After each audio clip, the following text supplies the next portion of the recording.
सहस्त्रपती बाळासाहेब ठाकरे साहेबांचा, एकनाथ शिंदे साहेबांचा, माननीय खासदार डॉक्टर श्रीकांत शिंदे साहेबांचा, शिवसेना जिंदाबाद।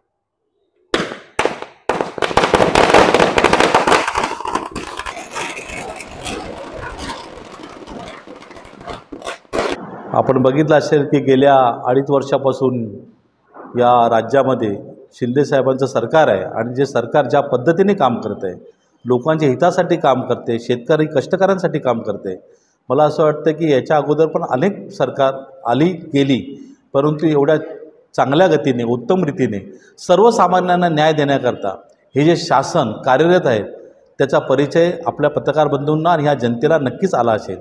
मला असं वाटतं की कुठलीही घटना असू दे, त्या घटनेचं गांभीर्य या सरकारला आहे आणि हे सरकार त्या गांभीर्याने काम करतं।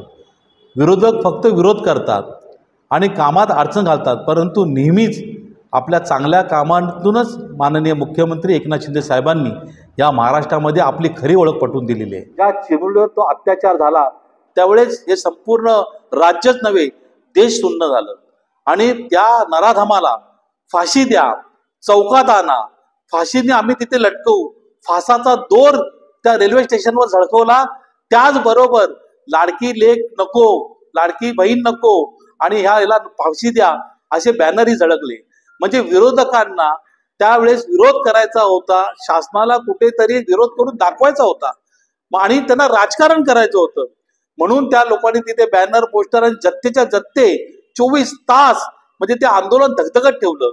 परंतु कालपासून त्यांना सुतक पडलेलं आहे, कारण ते त्या अपराधाच्या बाजूने आहेत, आता त्या अपराधाची बाजू घेत आहेत।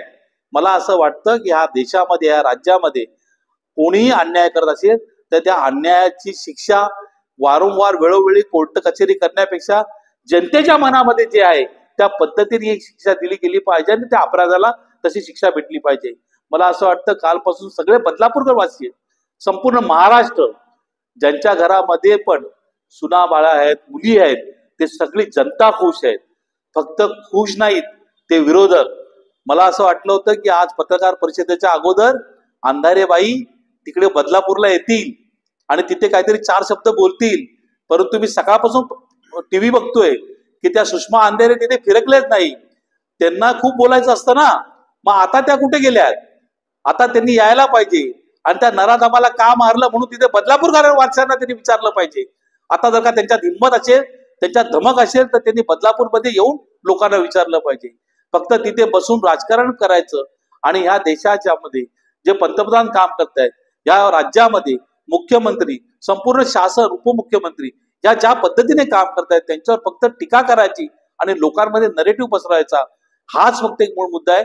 मला असं वाटतं की आज या उल्हासनगर शहरातर्फे आम्ही सन्माननीय या राज्याचे मुख्यमंत्री एकनाथ शिंदे साहेब, आदरणीय देवेंद्र फडणवीस साहेब, अजितदादा पवार साहेब आणि संपूर्ण मंत्रिमंडळ, आम्ही सगळ्यांचं खूप खूप आभारी आहोत आणि खास करून आम्ही आभार व्यक्त करतो या ठाणे पोलीस आयुक्तालयातील पोलीस कमिशनरचं, त्या संपूर्ण पोलीस डिपार्टमेंटचं, की त्यांनी जशाच तसं उत्तर देऊन त्या नराधमाला यमसदनी पाठवून लोकांमध्ये असलेला दोष तोही कमी केलाय आणि खऱ्या अर्थाने खाकीवरती दाखवून दिले। त्यामुळे आजचा हा दिवस कालपासून पेढे वाटून आम्ही आनंद साजरा करतोय की कुठे न्याय लपलेला तर नाही ना, पण नाही, जोपर्यंत शिंदे सरकार आहे, ही शिंदेशाही आहे, तोपर्यंत अपराध्यांना असाच अपराध घडला तर त्याला कुठेही माफी मिळणार नाही आणि त्याचं उत्तर अशा पद्धतीनेच दिलं जाईल।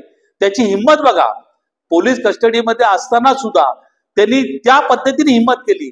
मग तुम्ही विचार करा, त्या चिमुरडीवर अत्याचार करताना त्या नराधमाला त्याच वेळी का ठेचलं गेलं नाही?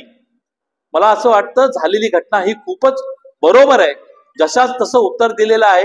त्यामुळे या सरकारचं आणि पोलीस डिपार्टमेंटचं आम्ही खूप खूप आभार व्यक्त करतो। कोणार्क, अपना शहर, अपनी बातें।